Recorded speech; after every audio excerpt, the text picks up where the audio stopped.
let's try again. Okay, so we're going to go through this exercise. It will hopefully help you with assignment 2.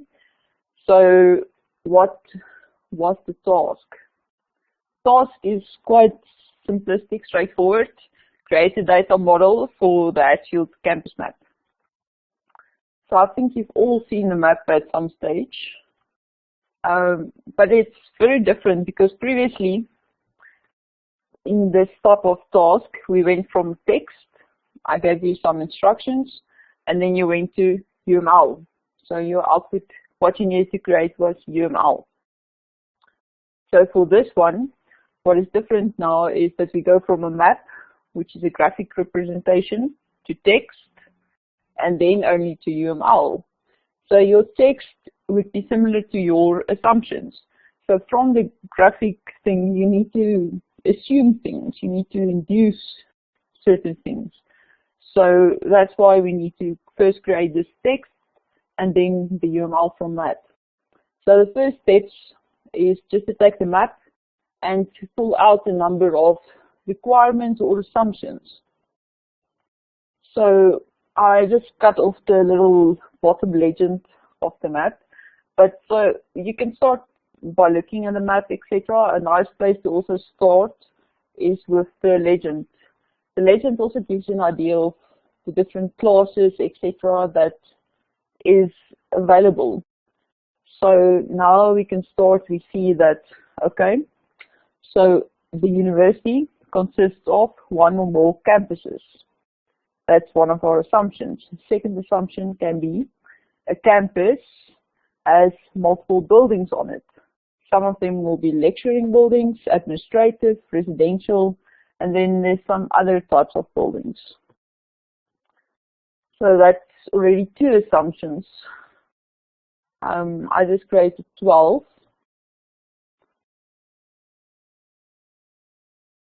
Okay, sorry. So I've created 12 assumptions. So then the second one we know is that certain buildings have allocated retail and dining facilities. So where did I get that from? Is if you look at the legend here at the bottom, it says that that little sign tells us that those buildings have some type of shop or dining hall, etc. within them. So then the next one, each building has a unique identifier and tells you the maximum capacity. Because most buildings, there's some type of maximum capacity. You can only have 100 people in the building, else it's a fire risk, for example. So the building identifiers, as you can see on the map, all the buildings have some type of identifier on them. Okay, so, and then the maximum capacity, that is not shown on the map, but it's something that we do know is associated with the building. Then the next one, we see on the map that it says that buildings have public bathrooms in them, toilets.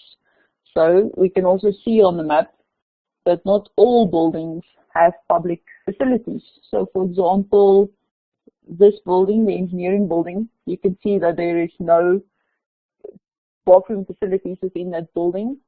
Thus, we only say some buildings. A building might or might not be accessible for individuals with disabilities. As we all know, the geography building is not really accessible. So again, it's some, it's not all buildings. So why do we say some or might not have? It's all because of the cardinalities. So is it always at least one public toilet, or it's always accessible?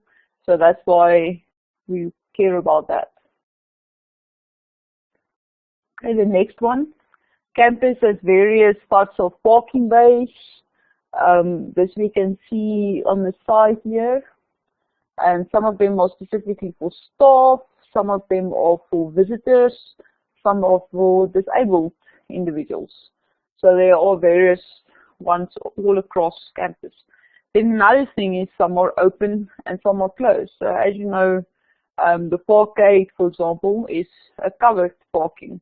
Then we have some open ones, especially where the students park, where it's open areas. Okay. The next one, there are various types of roads. So the ring road, normal roads, and walkways. So the ring road sounds a bit weird to include. Why I included it is because it's listed specifically under the legend. If it wasn't there specifically, I would have just added it as like roads and walkways. So that's why the ring road is a specific one. Then campus has various entry points for vehicles and pedestrians. So you can see, for example, here in Harold Street, there is an entry point. Then here is another entry point. And then as we know at main campus, main entrance, there are specific ones for vehicles and specific ones for pedestrians. Okay, campus, what time was that one? Yes. Campus has multiple vehicle entry points, and these vehicle entry points can either lead to a parking bay or a road.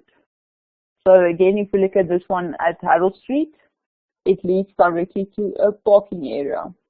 But then this one at London Street, this one leads directly into the ring road. So it can be either parking or into a road. Okay, and then campus has multiple open spaces. So all the green areas on campus, such as the Ola grass, etc., those places are usually also mapped and quite important.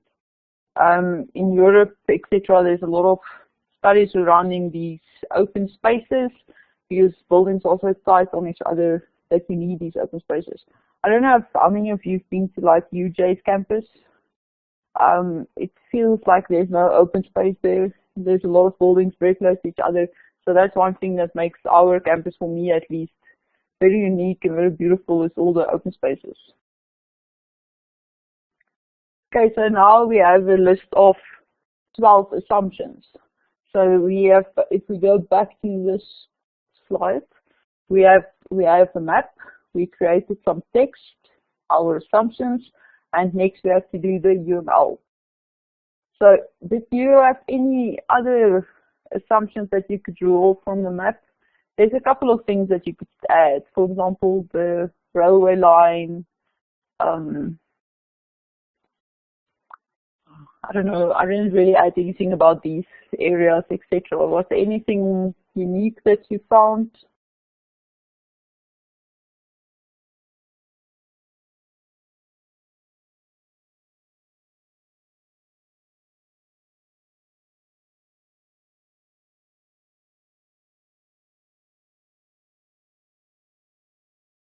Okay, separate clause for residences. Yes, that is one thing we could do. I think under buildings, I added them as a type of a building, but you could have them as residences. Because technically at the university, the residences are handled a little bit separately.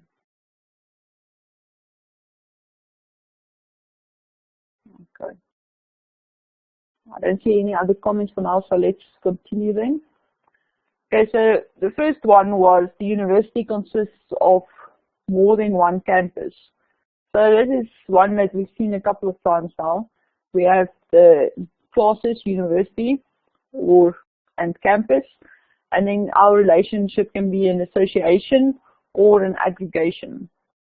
So I went with association, but you could have also used an aggregation because we don't use a composite because a campus is usually run as a separate entity. So you have the university has one to many campuses, and a campus belongs to one university.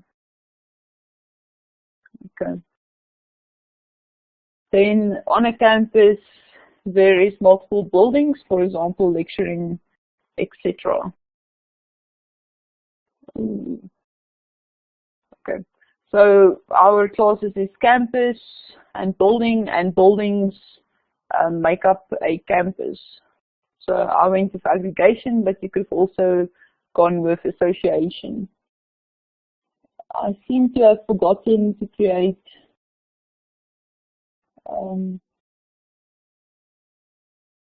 the types of other, you could use inheritance, for example. So You would have lecturing as a type.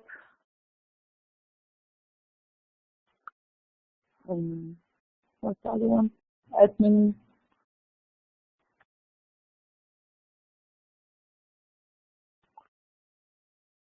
Residential. And I would just say other as well. So all of these would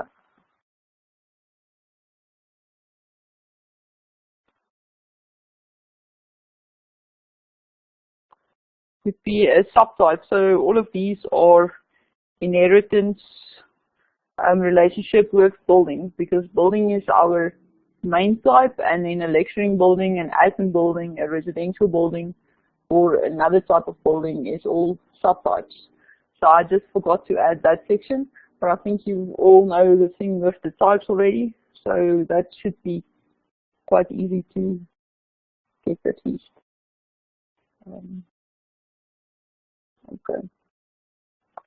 Okay, then we said that some buildings may be allocated for retail or dining. So you have a building and you would have a class retail, and they would be associated. So retailer can be in one to many buildings, or a building can have 0 to many retailers. Why I said one to many buildings?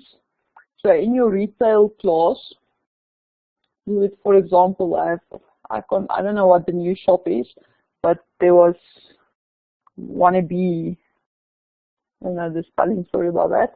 But we had, for example, Wannabe, which was one of our realtors. But they were in 2 separate buildings. So there was one shop close to Gert, and then there was another shop close to the engineering building. So that's why I said one to many buildings. Okay, then there's a question about, can a realtor be a subtype of a building? Yes, they can. But that would sound, my problem with that would be if, okay, lecturing buildings sometimes do also have admin buildings within them. So usually a building is sometimes a combination of at least lecturing and administration. And then the other thing why I moved retail out was because retail is, okay, except for the piazza, it's usually like a small portion of a building. It's not necessarily in the entire building. So you could have this association, or you could have placed it as a inheritance of building, so a subtype. So both ways would be fine. But that's just, that all comes down to your assumptions. If you wrote your assumption in such a way that it makes sense that it would be inheritance, then yes. If your assumption was a different, differently worded for, so mine is also still a bit vague actually, but if I said that a certain section of a building can be part of a retail or dining facilities, then I would have needed to have an association. I hope that makes sense to you.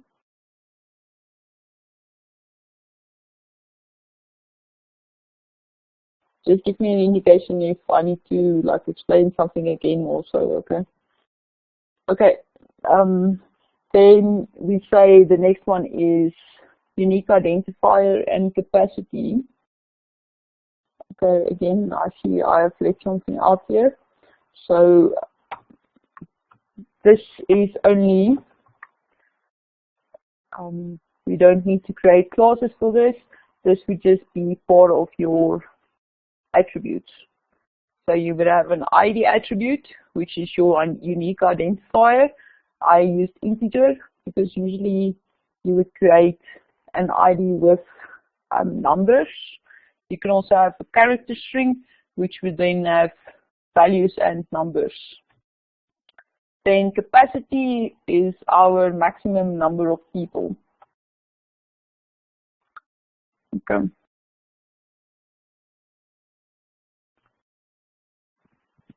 Okay, then we are at the buildings have a public toilet, but not all of these are accessible to disabled individuals. Okay, so for this you could also actually create a class within, attribute within the building, which can be a Boolean. Let's do it like this. So let's do this.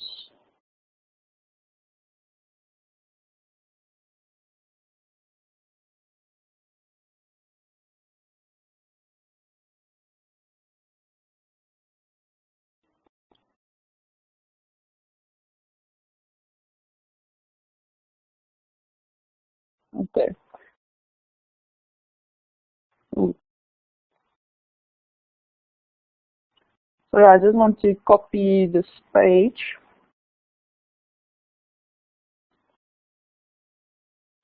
Okay.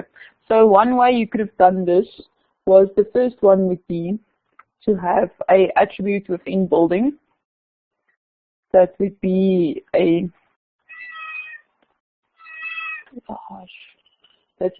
public attribute that would say toilet, and I would use a Boolean for this.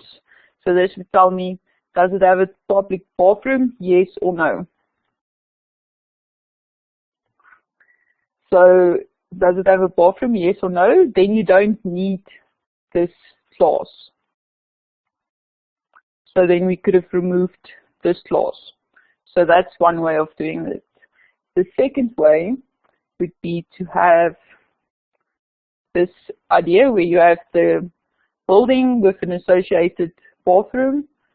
Then the one thing that I forgot to add here would be disabled, which would also be a Boolean again, that tells me, is this facility suitable for disabled individuals, yes or no? Okay. So you could have either gone with an attribute, as we did in this one, or you could have used a separate clause.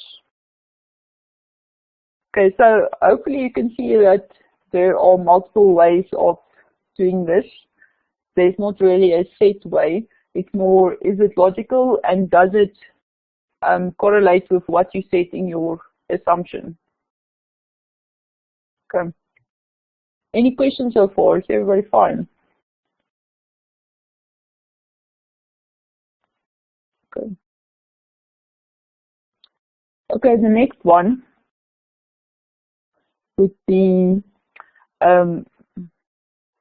campus has various parking bays specifically assigned to staff, visitors, and disabled individuals.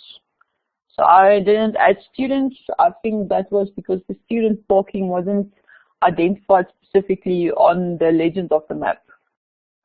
So my classes would be parking, staff, visitors, disabled. So the relationship would be inheritance. Okay, there's a question about the previous one. Sorry for jumping back. If we took the attribute root for the toilets, how would we include a disabled property? So I didn't do it this year, but you would basically just add it. So I would just call this, let me just decrease the size.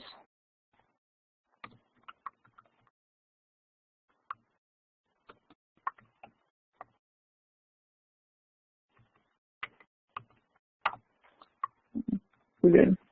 So you would say, does it have a bathroom, yes or no? Does it have a bathroom for disabled, yes or no?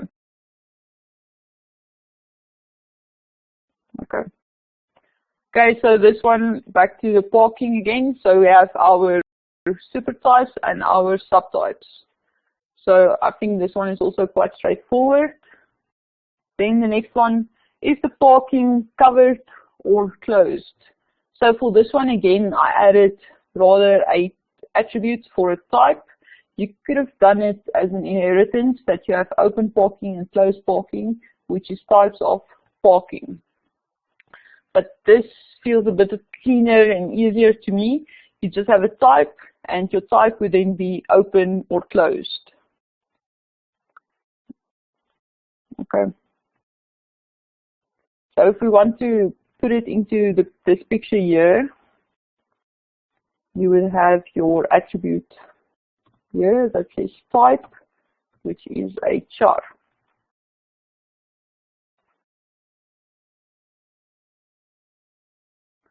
Okay, so do you all remember that if you have the attribute in parking, that this actually cascades down? So parking or staff parking will also have a type value, so that would be available in staff. Do we have open or closed staff parkings? Visitors again. Do we have covered or uncovered? Visitors parking, and again for disabled.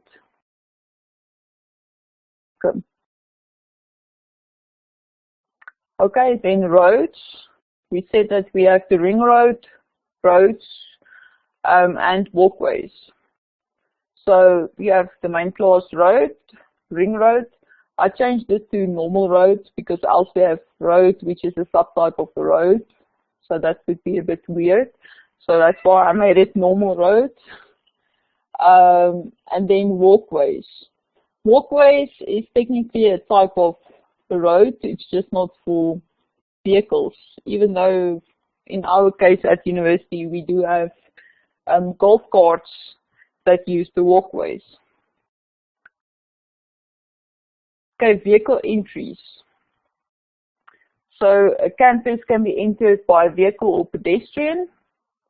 Then again we have a campus that has one to many entry points. And then again I use the attribute type to tell me, is it a vehicle entry point or is it a pedestrian entry point? Or can it be both? So that's why the type is there. Again, you could have used inheritance, but this is a lot simpler. Okay, then the next one, if we now increase this with the next statement that says, okay, a campus has multiple vehicle access points. These points can lead either to a parking bay or road. So you can recognize the first part. Then we say that a parking or a road is associated with an entry point. So, and the entry point can lead to 0 to 1 parking bays. So why 0 to 1 is, I do not think you can really go to, for one entrance can lead to more than one parking. If you disagree, you could increase that number to many if you want. Then I say that the entry point can lead to 0 to many roads, because you can have multiple roads at a certain area. On campus, it's not necessarily that way. I think most entries go into the ring road. What the other thing that you can have a look at here is both is 0. We have the 0 for parking and we have the 0 for roads. But we say that the road, the access point needs to lead to either parking or road. So now I've added this constraint that tells me an entry point shall lead to either a road or a parking bay. So those of you that have read the standard things knows that shall is something that you have to do. So it's basically like a command. So you won't have a vehicle entry point. Hey, Kathy. You won't have a vehicle entry point that would not lead to a road or to a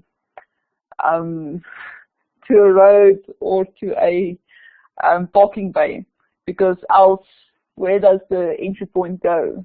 It needs to lead to something. So that's why we have this constraint now that tells us that it needs to do one or the other. Okay. Campus has a certain number of open areas. So now we have campus and we have open spaces, and campus has one to many open spaces, or one open space is associated with one campus.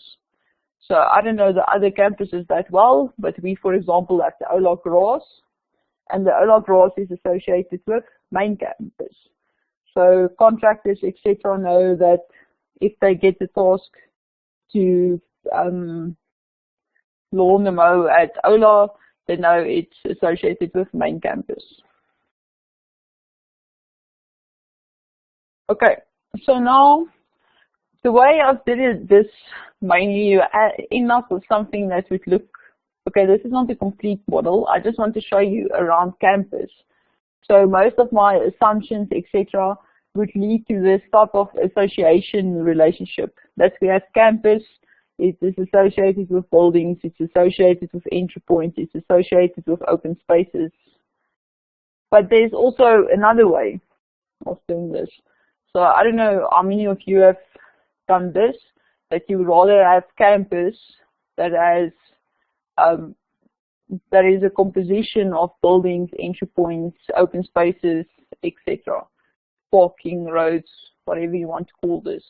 So now we say that campus can only exist if it has all these different things and it needs to be combined. How many of you did it the association route, and how many of you did it composition? Is there anything else that you used? Okay, then I just, while you're typing, what is left now to do? Basically to put all of this together. I didn't create the final model for you. You can now put it all together. For example, we know that campus, then everything that's connected to campus needs to connect with one campus because you will only have one class called campus, etc.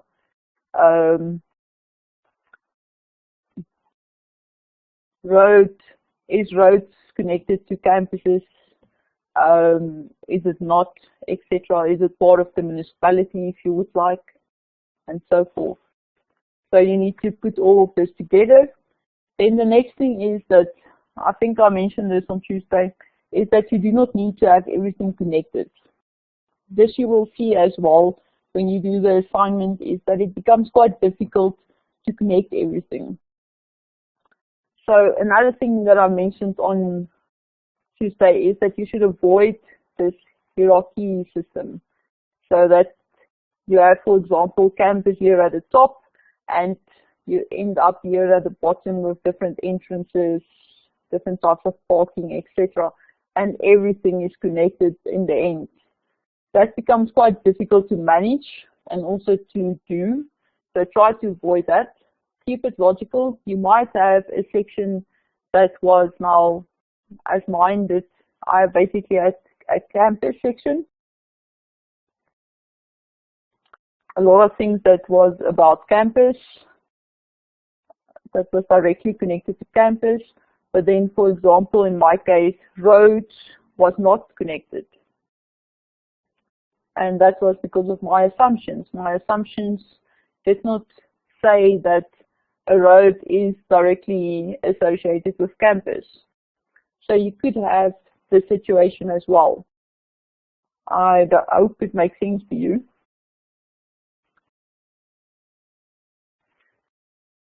Okay, so this is what I have for today.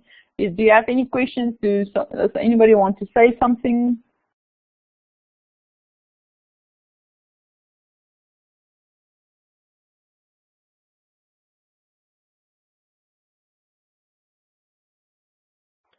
You're also welcome to press the talk button and talk if you would like.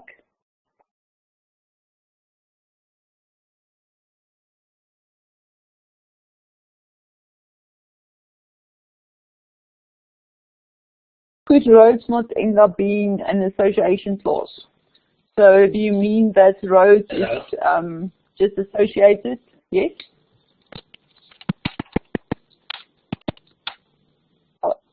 You can speak.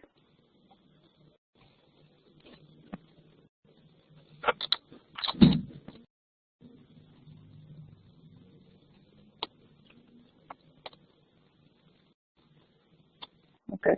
So do you mean that roads are associated with campus? As in, we just say that a campus has one too many roads, or do you mean that these two are just almost like a realization that you need roads on a campus?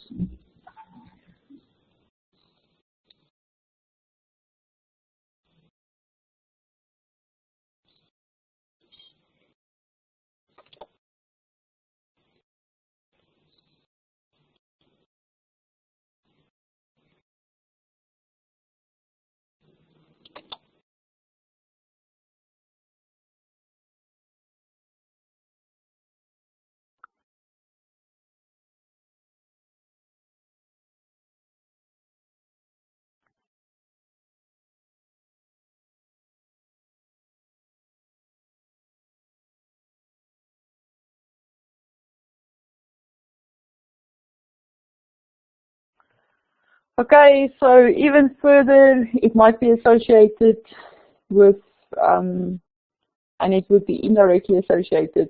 Yes, you are correct. I actually did miss this. If we go back to the entrance points, so if we look here, roads are actually associated with campus. So yes, it does not need to be directly associated with each other, but through entrance points, campus is related to roads in this specific case. But what I wanted to, another example, if we look at the topographic maps, what I mean with this whole thing with things that don't need to be connected is, I don't have that image now, but I'm sure you all know the topographic map by now, is that, that's a good example now. I think someone said something about rivers at some stage, that you would have rivers, you would have different types of rivers. Rivers would be connected to provinces, for example, but please do not use this, but they would have South Africa somewhere. As I said, South Africa is not really a clause that you should use. You should rather have country, so that your river is not necessarily associated with your province, etc. Because unless you have such an assumption that the river is managed by a municipality or a province, if you don't have such an assumption, you don't need to connect your river to your municipality, for example. Hope that makes sense to you. Is there any other questions or anything that you want me to show you?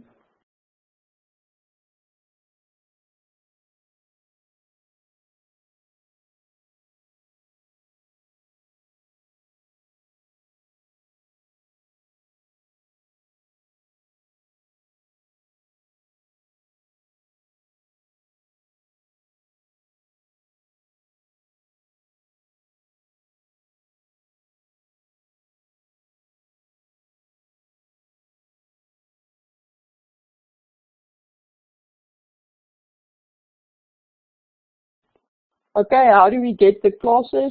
The recorded sessions, they have all been uploaded to YouTube. The links are on ClickUp under the class notes. So you will see under the class notes there will be uploaded files, and then in the text section I include the link to YouTube. If you struggle to find it, you're welcome to just give me an email, drop me an email, and I will send you the links.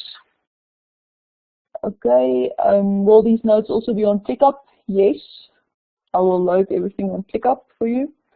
In the test, will we get text, question, or based on a map? I do not know, because I have not yet set the test. Last year's ones were based on text, and I would ask you to produce a URL from the text, but this year I might give you a map. So it all depends. I've not really decided that yet. But as I've said, it's basically the same question. You just need to write these assumptions. I need you, do not just provide me with the UML diagram, do provide me with this text as well, because this text will tell me what did you understand from this, what were you trying to do, etc. So it's important that you write these assumptions down.